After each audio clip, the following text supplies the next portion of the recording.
Olá, amigo nação, tudo bom? Preparado para nossa primeira conversa sobre história, sobre Brasil Colônia?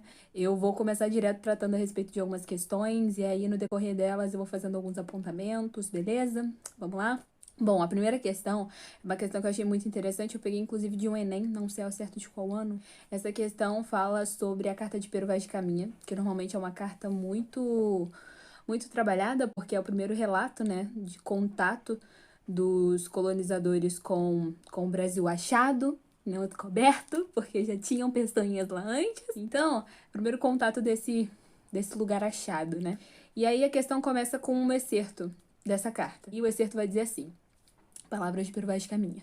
De ponta a ponta é tudo praia palma, muito chã e muito formosa. Pelo sertão nos pareceu vista do mar muito grande, porque a estender olhos não podíamos ver senão terra com arvoredos que nos parecia muito longa. Isso é Vaz de Caminha falando sobre a nova terra. Nela até agora não podemos saber que haja ouro, nem prata, nem coisa alguma de metal ou ferro, nem do vimos. Porém, a terra em si é de muito bons ares. Porém, o melhor fruto que dela se pode tirar, me parece que será salvar essa gente. O enunciado vai dizer o seguinte: a carta de Pero Vaz de Caminha permite entender o projeto colonizador para a nova terra, certo? Havia um projeto colonizador para essa nova terra. Caminha mostra pra gente mais ou menos quais são esses projetos. Nesse trecho, o relato enfatiza o seguinte objetivo. O enunciado pede que a gente leve em consideração esse trecho. E por que é super importante saber entender e compreender o que o enunciado está pedindo? Porque por mais que você tenha muito conhecimento a respeito da área, isso pode acabar te confundindo na hora das respostas se você não souber o que o enunciado está pedindo. Então, nesse caso, o enunciado quer que, com base naquilo que foi dito por Vaz de Caminha nesse trecho, você consiga entender o que o relato está enfatizando. Aí as alternativas, vamos para as alternativas. Letra A. Valorizar a catequese a ser realizada sobre os povos nativos? Tem alguma parte nesse trecho que fale isso? Porém, o melhor fruto que dela se pode tirar, me parece que será salvar essa gente. O sol já foi embora, mas eu ainda tô aqui. Então vamos lá. Letra B. Descrever a cultura local para enaltecer a prosperidade portuguesa. Vaz de Caminha chega a descrever a cultura local. A única coisa que ele fala é que a terra é grande, que tem muitas árvores e que parece ser muito longa, mas que não sabe se tem ouro, não sabe se tem prata, só sabe que tem uma gente que precisa ser salva. Letra C. Transmitir o conhecimento dos indígenas sobre o potencial econômico existente. Como eu disse, ele só fala sobre essa questão de salvar essa gente, mas não fala mais nada sobre isso nesse trecho. Letra D. Realçar a pobreza dos habitantes nativos para demarcar a superioridade europeia. Aí entra o que eu te disse, e a gente ter conhecimento sobre o assunto não significa que a gente vai responder certo. Por quê? A questão do eurocentrismo foi uma verdade no projeto colonizador? Com certeza, né? O europeu sempre se posicionou nesse caso como sendo melhor, como sendo referencial do que é bom. Mas nesse trecho esse trecho não está tratando a respeito de superioridade europeia, tampouco de pobreza dos habitantes nativos. Pero Vaz de Caminha, nesse trecho, não fala sobre isso. Ok? Letra E. Criticar o modo de vida dos povos autóctones para evidenciar a ausência de trabalho. Acho que a minha não chega nem a mencionar sobre trabalho. Então, nesse caso, fica muito clara a atuação da corporação jesuítica, né? Companhia de Jesus, de todo esse processo de salvação, né? Esse empenho de salvar aquele que estava perdido, de salvar a população nativa que não conhecia a verdade, que era místico, que era exótico. Logo, a resposta certa é a letra A. A segunda questão vai tratar a respeito da utilização e da especificação da mão de obra utilizada nesses períodos iniciais do que a gente entende como sendo o Brasil. Quando a gente pensa em mão de obra utilizada no Brasil, a gente logo assimila a imagem do africano escravizado. Importante usar esse termo porque ninguém nasce com a qualidade ou com a designação de escravo, né? As pessoas foram escravizadas, mas na realidade, nesse período inicial de Brasil, no Brasil colônia, o processo, a logística de escravização ainda não era algo muito bem estipulado, enfim. E aí a mão de obra utilizada inicialmente era a figura do nativo, ou seja, o nativo era utilizado para quase absolutamente tudo. Também é uma questão do Enem e começa com um textinho. O índio era o único elemento então disponível para ajudar o colonizador como agricultor, pescador, guia, conhecedor da natureza tropical, e para tudo isso deveria ser tratado como gente, ter reconhecida sua inocência e alma na medida do possível.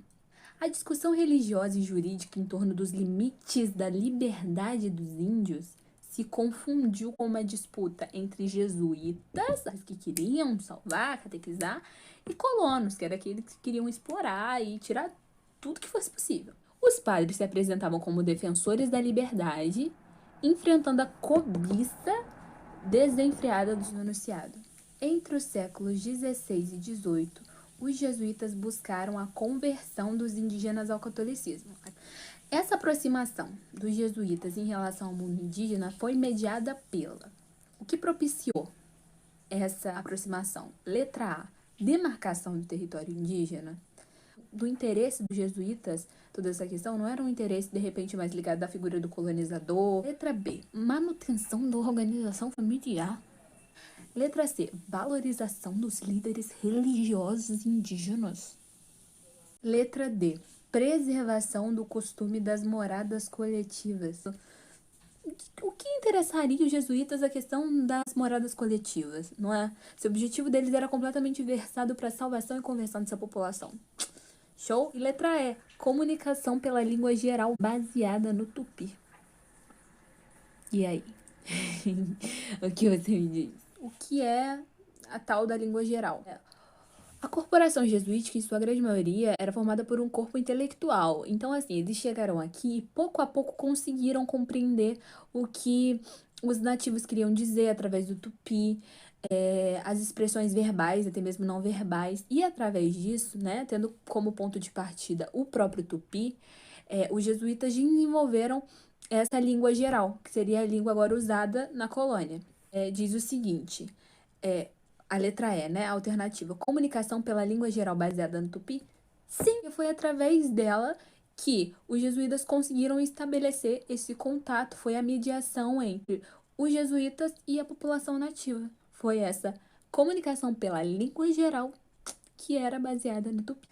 A última questão vai falar agora sobre a presença afro, a construção desse Brasil que a gente entende hoje, que se entendia na época. E vai começar com um texto que eu vou ler agora pra gente. Torna-se claro que quem descobriu a África no Brasil muito antes dos europeus foram os próprios africanos trazidos como escravos. E essa descoberta não se restringia apenas ao reino linguístico. Estendia-se também a outras áreas culturais, inclusive a da religião. Há razões para pensar que os africanos, quando misturados e transportados ao Brasil, não demoraram em perceber a existência entre si de elos culturais mais profundos.